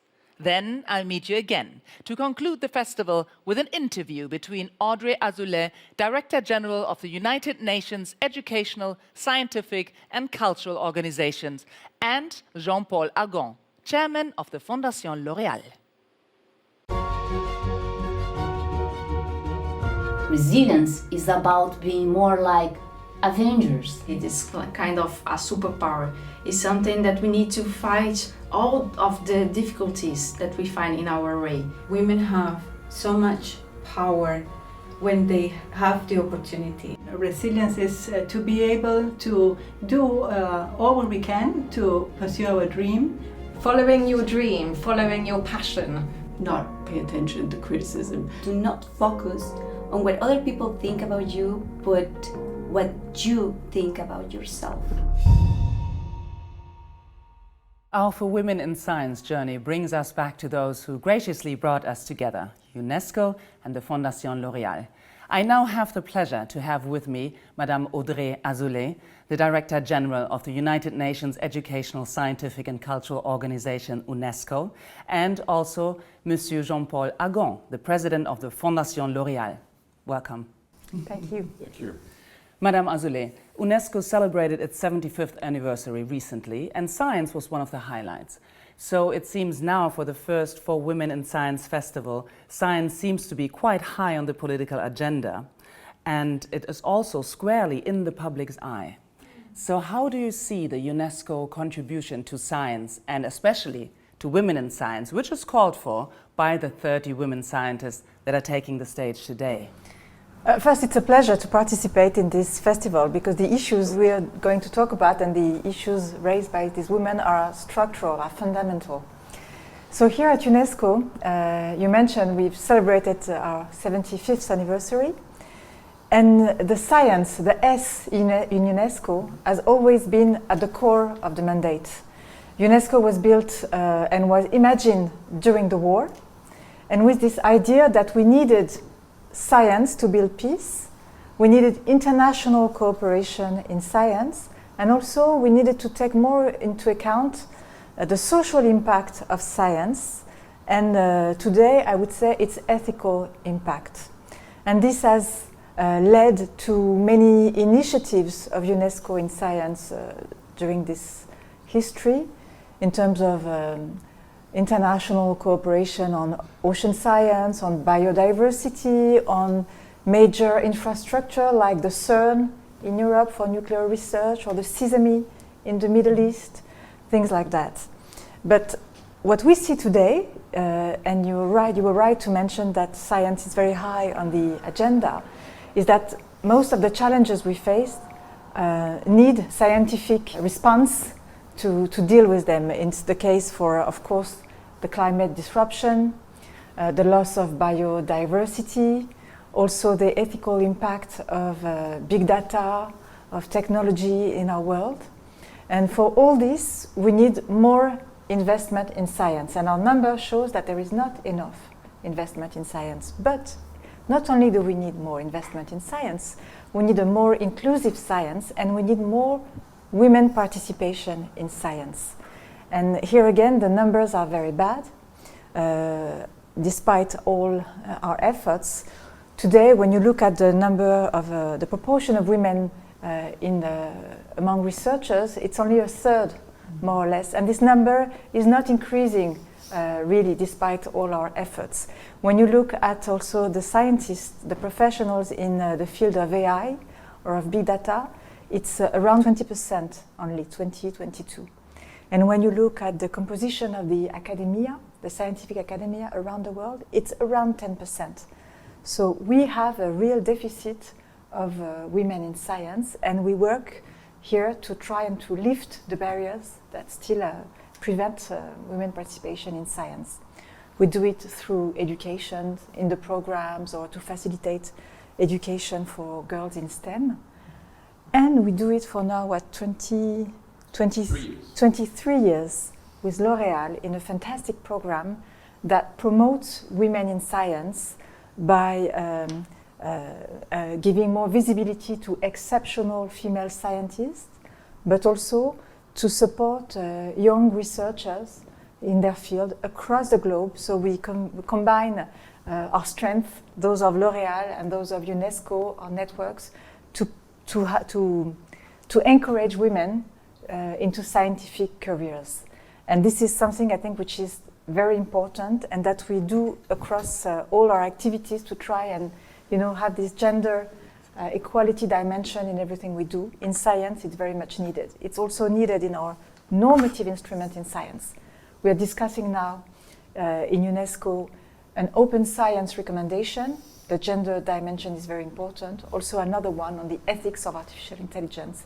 Here again, we have an issue on that. But this program with L'Oréal has been a success, and we hear it from many of our laureates, to encourage and also to give hope and to give young women this impetus to go into science. Monsieur Argon, the For Women in Science Festival gives a much needed forum now for the women scientists. They can introduce their discoveries, they can talk about their researches, but they can also share their thoughts about biases and also about the systematic discrimination that takes place in science and that stands in the way of gender balance in science. For you personally, what are the key messages that you take away? And also, how do you see what actions need to be taken in the future that are crucial? Yeah, there are several key messages, you're right. Well, number one is that this festival shows that these women scientists are just extraordinary. You know, what we have seen today is really extraordinary. The quality, the level, the ambition of these women scientists is fantastic. And it confirms what Mrs. Azoulay said about the importance of women in science. You know, women scientists can really change the world. And you know, we used to say that the world needs science and science needs women. And this is more true than ever. So that's the number one thing. It illustrates the importance of this battle. Number two, it shows also, as you said, that women are still really underrepresented in science, and it is just not acceptable. You know, why would we, you know, sacrifice, or why would we do without women in science? You know, women have to be in science, and they can bring absolutely a lot. And as you said, there is still, you know, many barriers, glass ceilings that limit their careers and their developments. So that's I think very important. And in terms of what the critical action for the future can be, I think that number one, as Mrs. Azoulay said, we need to give more visibility to these women scientists, because we need to inspire the next generation. You know, we need to make young girls attracted to science, young girls confident that they can be successful in a scientific career, and sometimes they are not. Sometimes they are afraid that it's not for them, that science is not for girls, so we have to encourage them. Number two, I think also that we have to unleash the potential of women scientists in new disciplines. You know, we have made progress thanks to the great program with UNESCO, the L'Oréal Foundation and UNESCO in the past 23 years. You know, we have had 122 laureates, we had 3,800 fellowships in 110 countries. So we made a lot of progress and developed the presence of women in science, but it has been mostly in some scientific disciplines like biomedicine, biology, all these sciences, but there is still a lot to be done in other disciplines like mathematics, physics, nanotechnology, artificial intelligence, and all these disciplines are super crucial for the future. So we need to stimulate women in this field. And to finish with, you know, a different idea is that we think that we should also enroll men scientists, because, you know, by definition, we cannot revolutionize science, and we cannot make sure that women are more integrated in the scientific world if men are not helping. You know, it's true in science like it is in any other part of the society. So we have a program called Men for Women in Science, where we really try to motivate men to accept and develop and promote the careers of women in science. So it's a great program. We are very happy and proud to have this program developed with UNESCO, and we are sure that we are really contributing to a better science for tomorrow. I hope so. It sounds like it. Thank you so much, Monsieur Argon. Thank you, Madame Azoulay, for these motivating, also open words. Thank you. Thank you very much. Thanks a lot. Yes, it is indeed up to us all to ensure a brighter future for women in science, because only if we reach gender balance in science can science fully respond to the ever-growing needs of people and the planet.